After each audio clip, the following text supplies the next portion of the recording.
Bonjour frères et sœurs, bon sabbat à vous, que Dieu vous bénisse. Aujourd'hui, nous avons ce privilège de pouvoir nous réunir autour de la parole de Dieu.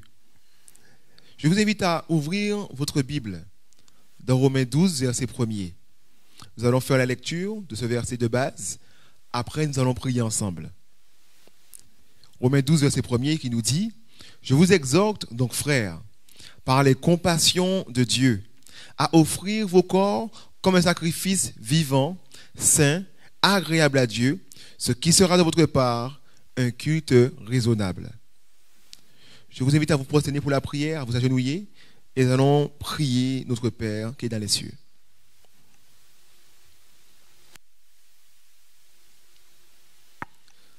Notre Père, notre Dieu, nous te remercions, Seigneur, pour ta fidélité, pour ton amour, Père, pour tes compassions, pour ta bonté. Seigneur mon Dieu, en ce jour béni, sanctifié, mis à part pour nous, nous venons ensemble comme un seul homme, comme un seul être, Seigneur, pour élever ton nom, pour nous décharger, Père, de tous nos soucis, pour te demander, Père, d'être Dieu dans notre vie. Seigneur, en venant devant toi, nous traînons certainement des péchés. Nous voulons, Père, te demander pardon. Pardonne-nous de nos péchés, en pensée, en parole, en action.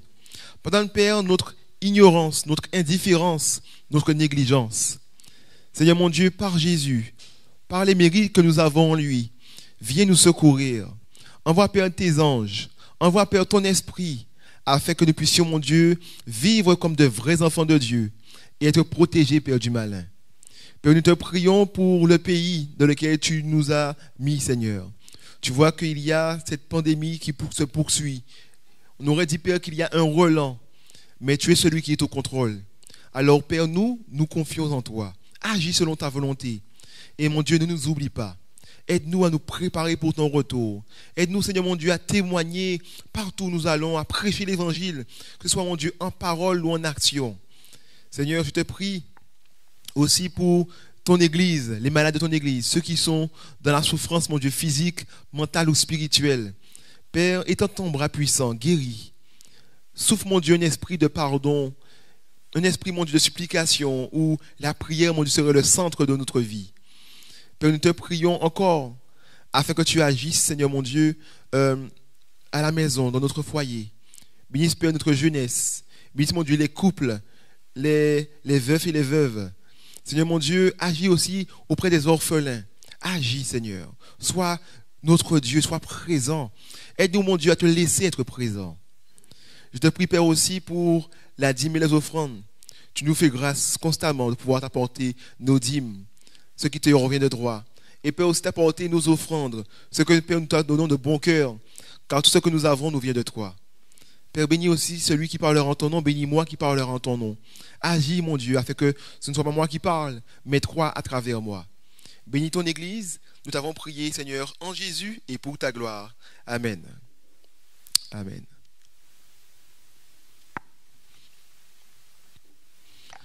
Alors, chers frères et sœurs, aujourd'hui, notre message s'intitule « Qu'est-ce qui t'en empêche ?»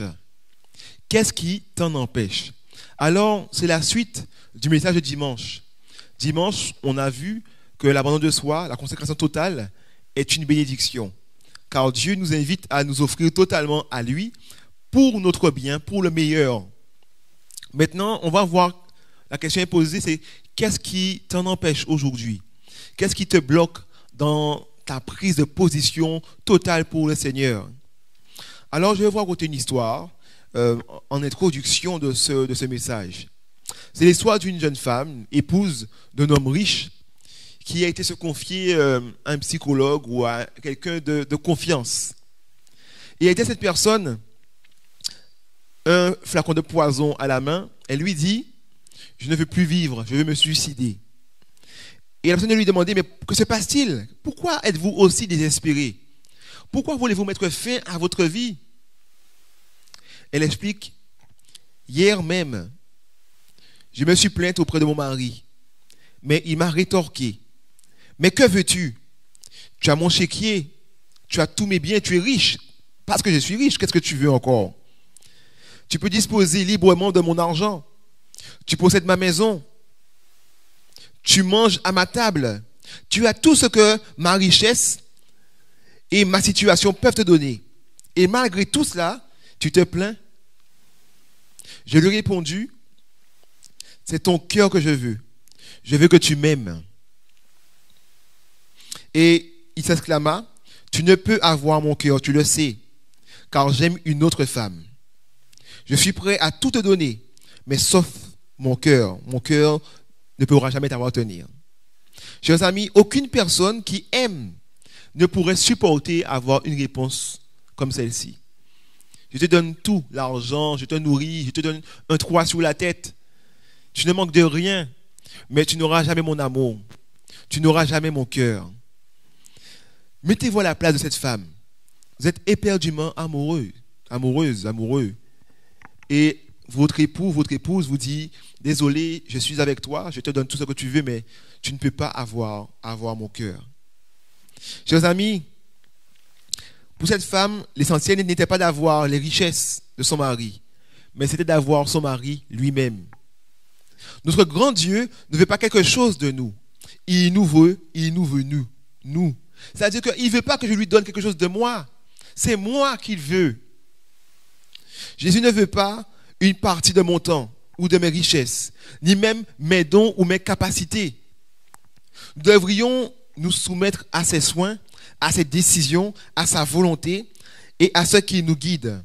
C'est là ce que la parole de Dieu nous dit, un culte raisonnable. Lisons cela dans Romains 12, verset 1er, que nous avons lu tout au départ. Romains 12, verset 1er. Je vous exhorte, donc frères, par les compassions de Dieu, à offrir vos corps comme un sacrifice vivant, saint, agréable à Dieu, ce qui sera de votre part un culte raisonnable. Si en parlant de soumission totale, la parole de Dieu nous dit, ce sera de votre part un culte raisonnable, cela ne veut-il pas dire que la soumission à Dieu est la chose la plus intelligente et plus raisonnable que nous pourrions offrir à Dieu? On rappelle qu'un culte, quand on parle de culte, on parle d'adoration. Lorsqu'on parle d'adoration, on parle d'offrande. Donc, Dieu me fait comprendre que si je veux l'adorer, si je veux lui plaire, je dois m'offrir à lui. Voici la chose qui est raisonnable, la chose qui est intelligente, qui est sage, la chose qui est à mon avantage. J'ai tout à gagner à m'offrir à lui. Qu'est-ce qui est plus raisonnable que de confier notre cas aux soins d'un médecin si nous sommes malades? Ou alors, qu'est-ce qui est plus raisonnable, encore une fois, de nous laisser conduire par un guide sûr, certain, quand nous sommes perdus, égarés, comparé à Dieu, comment je suis? Je suis pauvre, je suis faible, je suis incapable, impuissant. Vu la situation, n'est-il pas raisonnable de me mettre alors entièrement entre les mains de Dieu? Le péché me ronge, la mort me guette. Car quand je regarde ma vie, la fatalité c'est quoi? C'est que tout homme meurt. Et Dieu me dit constamment que je ne suis pas né, créé pour mourir.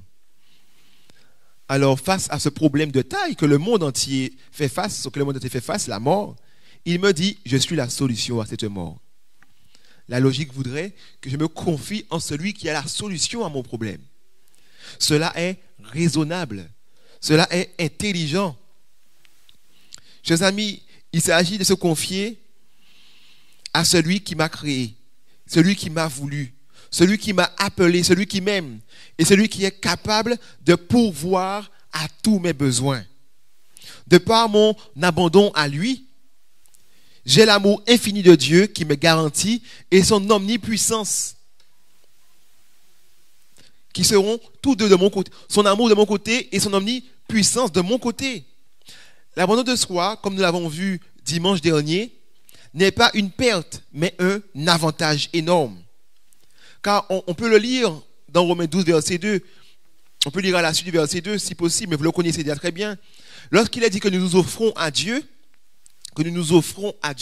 comme culte raisonnable, de manière vivante, de cette offrande découle la transformation du caractère, découle renouvellement de l'intelligence, discernement de ce qui est agréable à Dieu, ce qui est bon, ce qui est parfait, en gros, sa volonté. Tous nous désirons connaître quel est le plan de Dieu pour notre vie. Tous nous voudrions savoir où marcher. Dieu nous donne la solution. Viens, donne-toi totalement à moi et tu sauras où je t'emmène. Tu pourras avoir cette confiance intelligente en moi. Mais si on ne se confie pas en Dieu, on va douter de lui parce qu'on ne saura pas où il nous emmène. On ne connaîtra pas sa volonté pour notre vie. Chers amis, je répète cette phrase. L'abandon de soi n'est pas une perte, mais un avantage énorme. On entre dans une vie guidée par Dieu. Notre soumission totale est le but d'une vie abondante que Jésus veut nous donner. Et cette soumission est en lien direct avec la victoire sur le mal. Lisons cela dans Apocalypse 12, verset 11. Apocalypse 12, verset 11. Apocalypse 12, verset 11.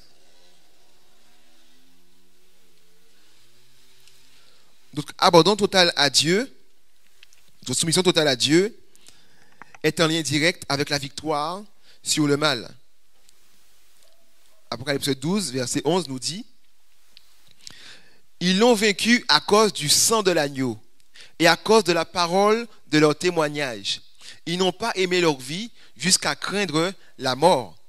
Là, il est question de ceux qui se sont offerts à Dieu, qui n'ont pas hésité à dépendre totalement de Dieu, à s'offrir comme sacrifice vivant.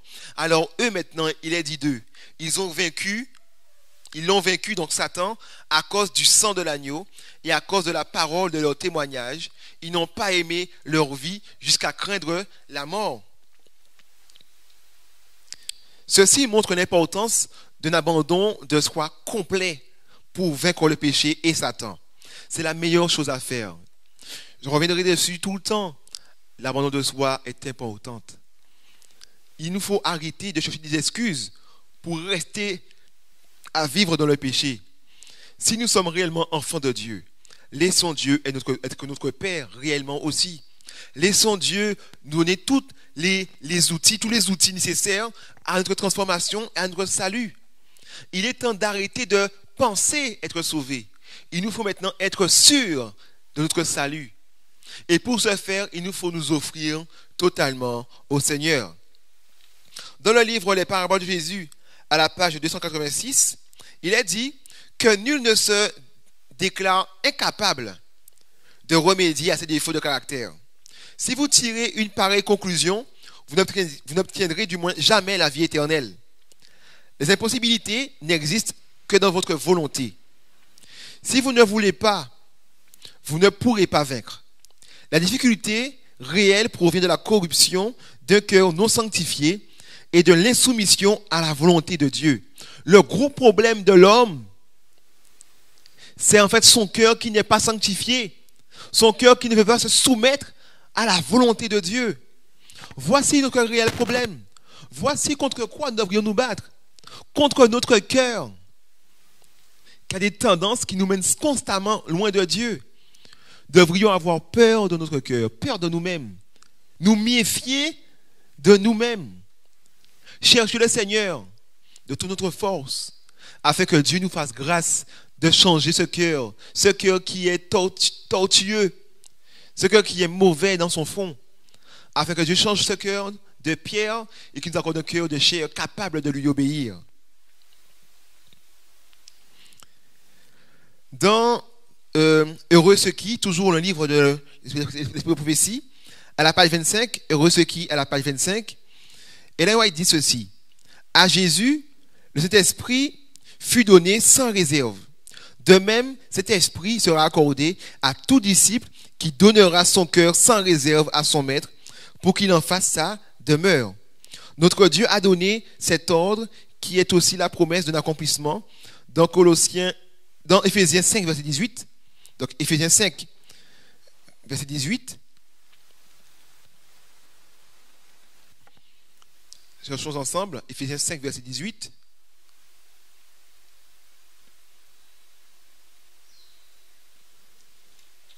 Qui nous dit ceci: Ne vous enivrez pas de vin, c'est de la débauche.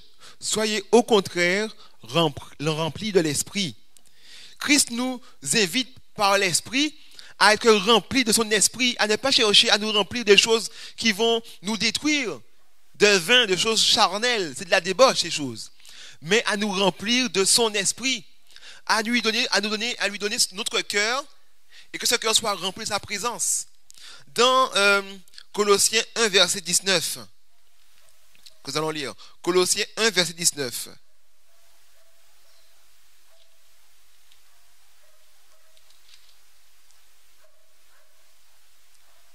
Il est écrit ceci: car Dieu a voulu que toute plénitude habitât en lui. Chers amis, Dieu désire que toute sa plénitude habite en nous. Parce que si la plénitude de Dieu habitait en Jésus, il veut aussi que cette plénitude-là habite aussi en nous. Nous devons être remplis de la présence de Dieu quand nous sommes des temples de Dieu. Le temple de Dieu doit recevoir Dieu. Pourquoi donner notre corps à Satan? Pourquoi livrer notre corps aux choses qui nous rendent esclaves de la chair et du monde et du mal et du malheur? Dieu nous invite à nous offrir à lui car c'est la bonne décision à prendre. Libérons-nous des souffrances charnelles. Libérons-nous des tentations. Libérons-nous des échecs. Libérons-nous de la souffrance. Recevons l'Esprit de Dieu en nous. Car en recevant l'Esprit de Dieu en nous, chers amis, Dieu sera avec nous et Dieu va nous guider. S'il nous guide dans une souffrance, nous saurons que cette souffrance-là n'est pas uniquement, du moins n'est pas là comme avant, c'est-à-dire pour notre malheur, mais elle sera là maintenant pour notre bonheur, pour notre sanctification, pour notre préparation à la vie éternelle. Lisons aussi Colossiens 2, verset 10. Colossiens 2, verset 10. Qui nous dit: vous avez tout pleinement en lui, qui est le chef de toute domination et de toute autorité. Chers amis, nous avons tout pleinement en Jésus-Christ également. Dieu veut que nous puissions chercher à être remplis de son esprit. Il nous dit, comme Jésus, toute plénitude de Dieu devrait habiter en nous. Et il nous dit qu'en Jésus, nous avons reçu toutes choses. Toutes choses. Dans ces passages, nous comprenons ces choses. Nous pouvons nous asseoir dessus et les saisir pleinement. L'Esprit de Dieu habitait en Jésus sans réserve. Sans réserve en Jésus. Deuxièmement, il souhaite que nous lui donnions tout notre cœur afin qu'il puisse faire sa demeure en nous dans la même mesure que Jésus. Troisièmement, c'est pour cette raison-là que Jésus a donné l'ordre « Soyez remplis de l'Esprit ». En gros, soyez continuellement remplis de l'Esprit. Et quatrièmement, le but de tout cela est que nous ayons la vie en abondance. Que nous ayons tout pleinement en Jésus-Christ. Il est temps d'arrêter, d'accepter le malheur du chrétien. Oui, c'est vrai, nous sommes le bois vert et Jésus qui était le bois sec. Non, Jésus, alors, je me suis trompé. En tout cas, comme Jésus a souffert, nous aussi nous devons souffrir. Il est vrai, c'est une réalité. Mais nous devons, chers amis, comme Jésus, avoir la joie de la présence de Dieu. Trop souvent, nous regardons l'avenir comme étant amer. Le présent dans la difficulté comme étant une finalité. Non, Jésus nous propose une paix qui surpasse toute intelligence. Jésus nous propose une joie qui surpasse aussi toute intelligence. Il nous propose le bonheur. Lorsque le monde souffre, il souffre sans espérance. Il attend la mort. Mais lorsque le chrétien souffre, il souffre avec l'espoir et la conviction que Dieu dirige sa vie. Mais pour arriver à cette relation, à cette dépendance, à cette vie de joie, cette vie de paix, il nous faut recevoir l'Esprit de Dieu en nous. Il nous faut être des enfants de Dieu. Et ma question est, qu'est-ce qui t'en empêche? Qu'est-ce qui t'en empêche aujourd'hui? Pourquoi ne veux-tu pas donner ta vie à Jésus aujourd'hui? Pourquoi, encore une fois, retiens-tu Jésus loin de toi? Qu'est-ce qui t'en empêche? Quelle est l'idole de ta vie? Et je vais raconter une histoire qu'a raconté le pasteur Edwin Orr, un Allemand. Il racontait cette expérience. Il disait, par rapport à ce qui l'empêchait de donner sa vie à Dieu. Il disait, pour la première fois de ma vie, je sentais que Dieu me parlait par le Saint-Esprit. Il a parlé à mon cœur, je lui ai répondu que j'étais prêt à tout lui donner. La voix dans mon cœur demandait, et tes petits péchés mignons? Alors je les ai confessés et j'ai promis de ne plus jamais les commettre. La petite voix vint à nouveau en moi et continue à dire, qu'en est-il de ta volonté? J'étais surpris. Puis j'ai dit au Seigneur que j'étais prêt à aller partout où il voulait que j'aille, ou bien rester là où j'étais, si telle était sa volonté. Je voulais dépendre de lui. Mais ensuite, l'Esprit Saint a évoqué l'existence d'une idole de ma vie. Une fille que j'adorais. Le Seigneur m'a demandé si j'étais prêt à renoncer à cette fille, si lui l'exigeait. Je me suis rendu compte, alors que je ne voulais pas aller jusque-là. Je n'avais pas envie de faire un tel sacrifice.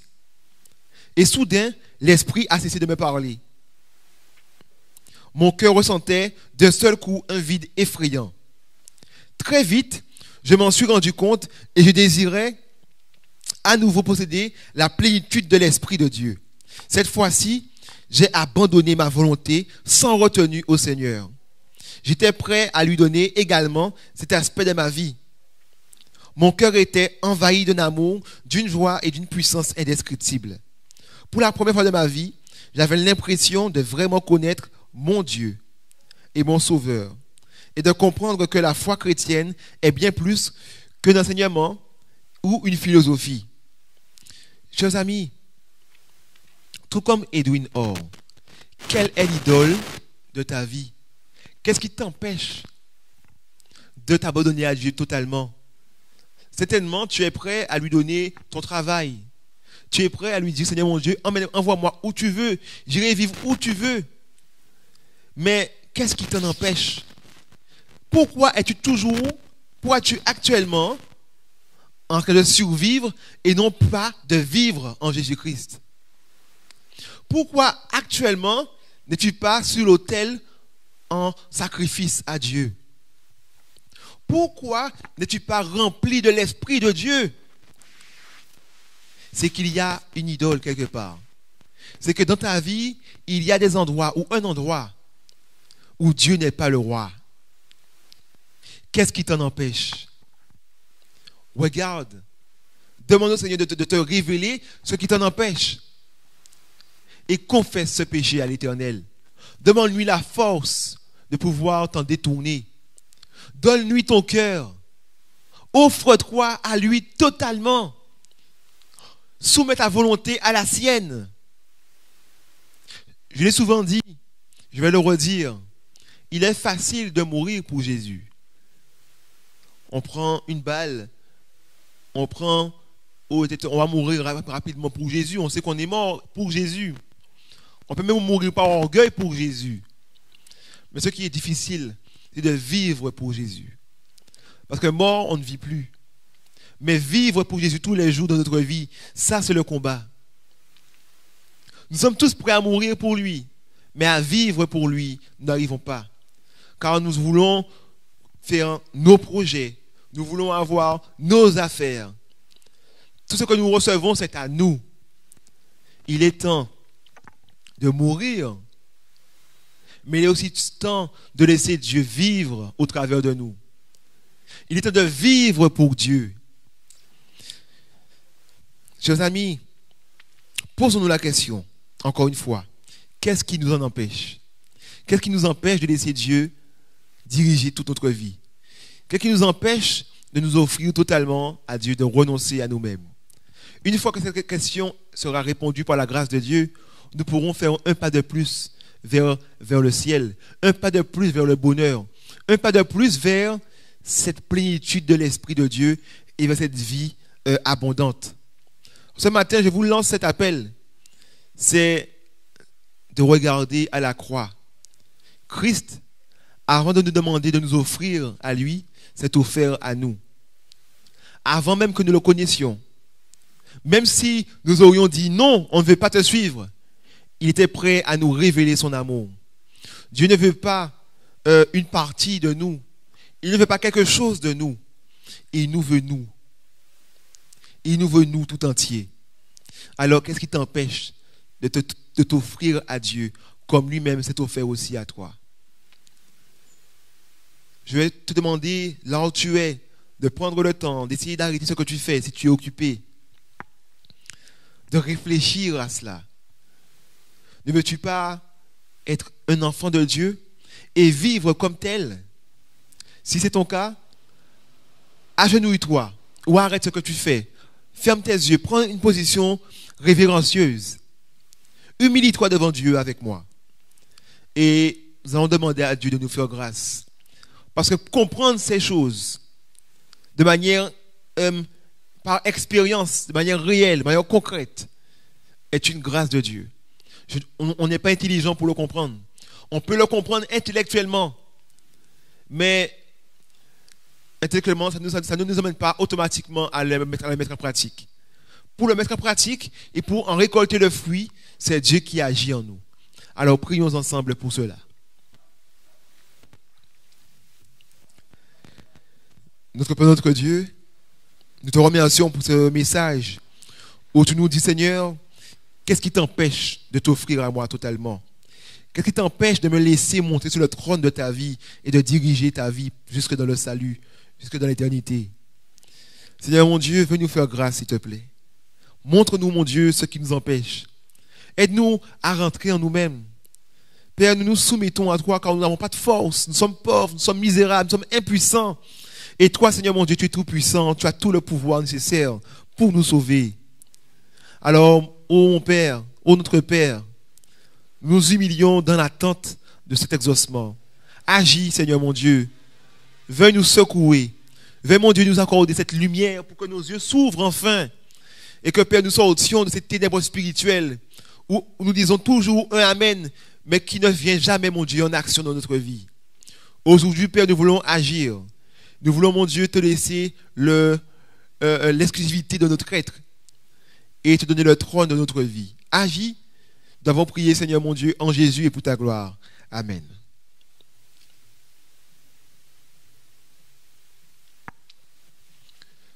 Je vous dis, chers frères et sœurs, bon sabbat, persévérez dans l'étude. Que Dieu vous fasse grâce, encore une fois. Relisez Romains 12, verset 1, car c'est un culte raisonnable de nous offrir à Dieu, de manière volontaire, vivant. Ainsi, vous connaîtrez ce qu'est la communion avec Dieu et la connaissance de Dieu augmentera à vos yeux. Soyez bénis, bon sabbat.